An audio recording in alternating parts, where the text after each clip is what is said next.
Third है, लिख रहा है 13वीं सदी में किसने ब्लॉक प्रिंटिंग के नमूने यूरोप में पहुंचाए। देखिए 13वीं सदी में किसने, यहां पर चार ऑप्शन है, चार ऑप्शन आप देख लीजिए, लेकिन इसका सही आंसर हम बता देते हैं, मार्को पोलो। इसका सही आंसर क्या होगा, मार्को पोलो। थोड़ा ज्यादा डार्क है, मैं इसको मिटा के यहां कर देता हूं, मार्को पोलो। ठीक है, इसका सही आंसर मार्को पोलो होगा। अब समझ लीजिए यहां पर जो ब्लॉक प्रिंटिंग लिख रहा है ये होता क्या है। ब्लॉक प्रिंटिंग जैसा कि आप पिक्चर में देख रहे हैं वही ब्लॉक प्रिंटिंग है। ठीक है, होता ब्लॉक प्रिंटिंग क्या है, या तो लकड़ी का टुकड़ा या तो पत्थर को वे लोग क्या करते हैं कि तराश लेते हैं उसको, बहुत बारीक से उस पर कई तरह के नमूने या कलाकृति बनाते हैं। किसी तरह का पक्षी का हो गया, फूल का हो गया, अलग अलग कई प्रकार के उसको तराश करके पत्थर या लकड़ी के टुकड़े को नमूने के रूप में तराश लेते हैं और उसको इंक या स्याही में डुबो करके किसी कागज या कपड़े पर छपाई करते हैं। इससे बहुत अच्छा तरीके का कलाकृति उभर करके सामने आती है। पुराने जमाने में ऐसे ही कपड़े पर डिजाइन बनाने के लिए इसी मेथड का यूज किया जाता था।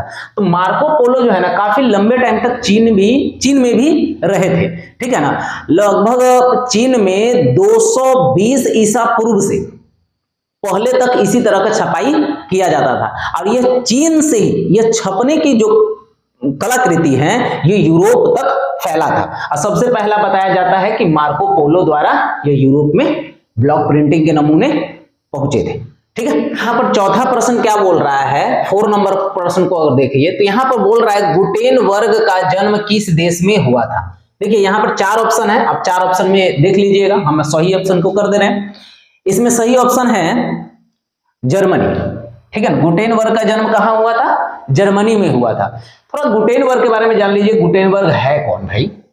तो गुटेनबर्ग जो है ना जर्मनी के निवासी थे, है ना। दरअसल बोला जाता है क्या, गुटेनबर्ग ने जो छपाई खाना या फिर छपाई यानी पेपर, जैसे कि पेपर फोटोकॉपी मशीन होता है ना वैसा ही, तो जो पेपर को छापने का या किताब को छापने का, यानी किताब किसी दूसरे किताब से सेम टू सेम वही फोटोकॉपी निकालने वाला जो मशीन होता है, छपाई खाने का जो मशीन है इन्हीं के द्वारा बनाया गया।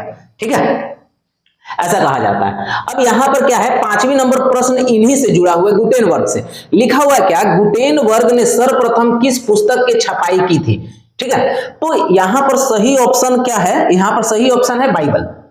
ठीक है, गुटेनबर्ग ने सबसे पहले बाइबल की ही छपाई की थी, सेम टू सेम वैसा ही कॉपी को इन्होंने जो मशीन बनाया था, हर एक बाइबल के हर एक पेज को इन्होंने छापा था और कई सारे बाइबल के जो है ना कॉपी बना दिए थे। ठीक है।